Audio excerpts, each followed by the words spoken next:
Hello everyone, সবাইকে good morning. তো আমি সকালটা শুরু করেছি ডিম আর চা দিয়ে। তো আমি ডিম বসিয়ে দিয়েছি আর সকালের নাস্তা খেতে খেতে চা খেতে খেতে আমি দেখতেছি আরিফ দুনিয়ার কাজ করতেছে। তো ঘরে যত ফুলদানিতে যত ফুল ছিল সে সমস্ত ফুলগুলো ধুয়ে বারান্দায় শুকাতে দিয়েছে। শুকিয়ে গেলে ও সমস্ত ফুলগুলো সাজাচ্ছিল। তো আমি দাঁড়ায় দাঁড়ায় দেখতেছিলাম এবং ও নিজে নিজে গান গাচ্ছিল আর ওর নিজের কাজগুলো সুন্দর করে করতেছিল। ওর কাজগুলো খুবই পরিপাটি আর ওর নাম কিন্তু আরিফ। ও কিন্তু বাসার হেল্পিং হ্যান্ড। আমি আগেই বলেছি আরিফ আজকে কি কাজ করবে। বাইরের ফুলগুলা এবং বেডরুমের ফুলগুলা সুন্দর করে গুছাচ্ছিল। তো এই হচ্ছে আরিফের কাজ। তো আরিফ কি করে চলেন দেখা যাক।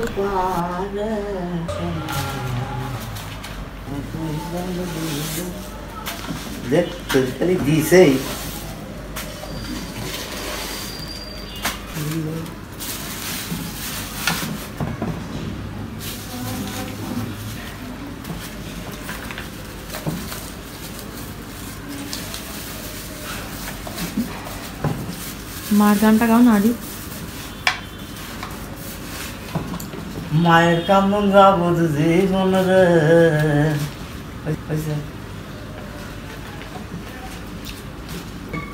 আরে মানুষ এমনও আছে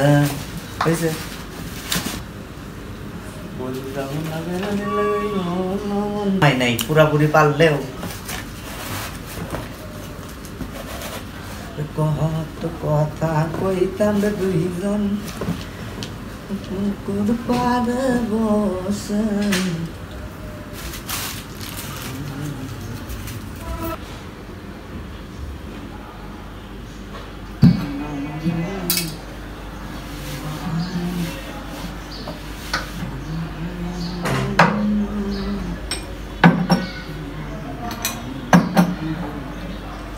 এখানে যত ফুল আছে আজকে আরিফ সবগুলা ক্লিন করেছে। শুধু ক্লিন না, করার পাশাপাশি সমস্ত ফুলগুলো টপের ভিতর নিজে নিজে সাজিয়েছে এবং ঘরে যত ফার্নিচার ছিল ক্লিন করতেছিল। তো কাজের ফাঁকে ভাবলাম ওর সাথে একটু গল্প করি। তো আমাকে একটু ভূতের গল্প শোনাচ্ছিল। তো আমরা গল্প কোলে করে আমি নিয়ে যাচ্ছি রাস্তা দিয়ে, ওই দিয়ে ওখানে আবার একটু জোর টাইপের ছিল। তখন নিয়ে যাওয়ার পর একটা বাতাস আসার সাথে সাথে আমি গেলাম পইরা। কিছুই নাই কিন্তু অনেক পইরা দিছি ঘোড়ার মধ্যে যা পড়ে যাওয়ার সাথে সাথে ও কিন্তু আমার কোলের উপরেই বুকের উপরে আমি পড়ে গেছি, কিন্তু ও আমার দেখতে পড়ে নাই। তখন আকাশের ঘাড় আছে না, ঘাড় আকাশের দিকে খালি এমনি আছে আমাদের ভাই।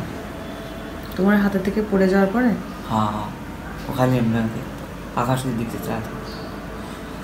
ও এই দিকে করবে পারতো না, এই দিকে না, খালি আকাশ ঘাড়ে সমস্যা হয়ে গেছে আর কি। একটা জিনিস খারাপ জিনিস আর কি ইয়া করে ফেলেছিল, ঘাড়ের রগে টান খাইছিল। যাই হোক বুঝতে পারে নাই। পরেতে ডাক্তার বলছে ওরা টিটিনাস ধরে গেছে, ওরা বাঁচাইতে পারবে না। পরেতে পাবনা নিয়ে কিন্তু মারা গেছিল। কতদিন পরে? তা ওর তো বয়স প্রায় ভালোই হয়েছিল। ওই তোমার হাত থেকে পড়ে গেছিল না, তার কতদিন পরে মারা গেছিল? 3 সপ্তাহ পর।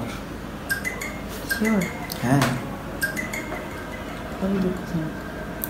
আমার ওই তোমার আম্মু তোমার দেয় এটা তো আমি নিজে ইচ্ছাই করিনি, সবাই আল্লাহর লেখনের এমনি হায়াত ছিল। যারা সুন্দর মানুষ তারা কখনো খায় না। আমার এই ভাই আর বোন এত সুন্দর ছিল, কেউ সবাই যদি আসতো বাড়ির উপরে কোথায় গেলা খান।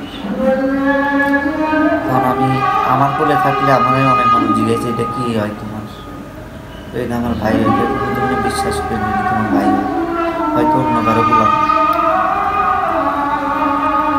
একটা জিনিস দেখো, সুন্দর মানুষ কখনো বাঁচে না। বেশি সুন্দর মানুষ দুনিয়াতে থাকে না, বেশি ভালো মানুষ দুনিয়াতে বেশি দিন চলে না। বাস্তবান না। তুমি দেখো একটা জিনিস, যারা ভালো মানুষ প্রকৃত তারা দুনিয়াতে কখনোই থাকে না। এটা সব কিছু আল্লাহর লেখা। তো এদিকে আরিফের কাজ আরিফ করতেছে অ্যান্ড এখন শুরু হবে আমার কাজ। তো আমি কি করি না করি চলেন দেখা যাক। এখন আমি রান্নাবান্না স্টার্ট করব। তো স্টার্ট করার জন্য প্রথমে আমি পেঁয়াজ কেটে নিয়েছি এবং মরিচ কেটে নিয়েছি অ্যান্ড আদা রসুনের বাটি বের করেছি। কাটাকাটি করার পর জায়গাটা ক্লিন করে ফেলতেছি, কারণ ক্লিন করে তারপর আমি রান্নাবান্না এখন বসাবো। তো আমি আজকে খিচুড়ি রান্না করব। চাল আর ডাল ভালো করে ধুয়ে সমস্ত মশলাপাতিগুলো দিয়ে ভালো করে হাতে মেখে আজকে আমি খিচুড়ি বসাবো। সবাই তো কম বেশি জানে খিচুড়ি কিভাবে রান্না করতে হয়, তো আজকে আমি হাতে মাখা খিচুড়ি রান্না করতেছি। তো এটার জন্য আমি পেঁয়াজ, আদা রসুন বাটা এবং মরিচের গুঁড়া, ধনিয়ার গুঁড়া সমস্ত মশলাপাতিগুলো দিয়ে ভালো করে মেখে তেল দিয়ে এক পাশে খিচুড়ি বসিয়ে দিয়েছি। একটা ফ্রাই প্যান বসিয়েছি, চিংড়ি মাছ ভর্তা করব। তো এটার জন্য আমি চিংড়ি মাছ ভালো করে বেছে এখন ভেজে নিচ্ছি। পর ভাজা হয়ে গেলে আমি একটা প্লেটে চিংড়ি মাছ, পেঁয়াজ এবং মরিচের গুঁড়া দিয়ে ভালো করে মেখে তারপর পরিমাণ মতো লবণ দিয়ে এবং দিব ধনেপাতা দিয়ে ভালো করে হাতে মেখে নিব এবং লাস্টে দিব সরিষার তেল দিয়ে আমি ভালো মতো করে একটা চিংড়ি মাছের ভর্তা বানিয়ে ফেলবো। তো আরেক সাইডে আমি ফ্রাইড চিকেন করার জন্য মুরগি থেকে মেরিনেট করে রেখেছিলাম, তো সেগুলো এখন ভেজে ফেলবো। আরেক সাইডে আমি কলার চপ ছিল, তো চপগুলো আমি ভেজে ফেলবো। আমার ফ্রাইড চিকেন অ্যান্ড এখন রান্নাবান্না কমপ্লিট, আমরা এখন খেতে বসবো। তো এইগুলা হচ্ছে আমার আজকের রেসিপি, আমি যা যা করেছি সবই দেখিয়েছি। তো আমরা এখন খেতে বসবো। তো আমরা সবাই খাচ্ছি, এই যে আরিফও খাচ্ছে। তো আরিফ বললো যে রান্নাটা অনেক মজা হয়েছে। তো খেতে খেতে আমরা আবার রেস্ট নিলাম। রেস্ট নেওয়ার পর আমরা বের হয়েছিলাম একটু বাইরে যাব। তো নেমে দেখি বাইরে প্রচণ্ড পরিমাণে বৃষ্টি হচ্ছে। তো মাথায় ছাতি নিয়ে আমরা একটা রিক্সা ঠিক করলাম, রিক্সায় করে আমি যাচ্ছিলাম আন্টির বাসায়। তো আজকে এত পরিমাণে বৃষ্টি ছিল যে রাস্তায় কোনো রিক্সাই খুঁজে পাওয়া যাচ্ছিল না।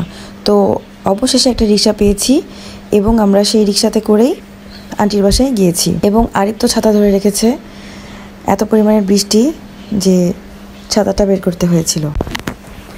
তো অবশেষে রিক্সা পেয়ে গিয়েছি এবং আমরা উঠে পড়েছিলাম।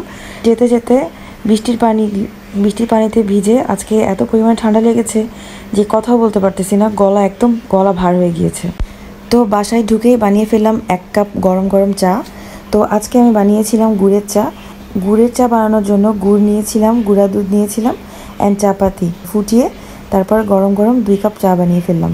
অ্যান্ড আমরা বৃষ্টি উপভোগ করতেছিলাম অ্যান্ড চা খাচ্ছি। চাটা খাওয়ার পরে অনেকটা রিল্যাক্স লাগতেছিল, যেহেতু বাইরে বৃষ্টিতে ভিজে এসেছিলাম, প্রচণ্ড পরিমাণে ঠান্ডা লেগেছে। তো এই ছিল আমার গুড়ের চা।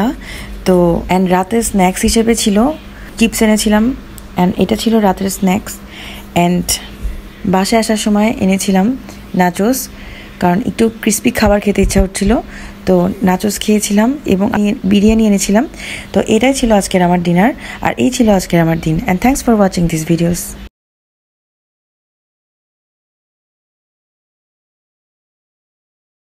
And of course, stay with Humi's Kitchen.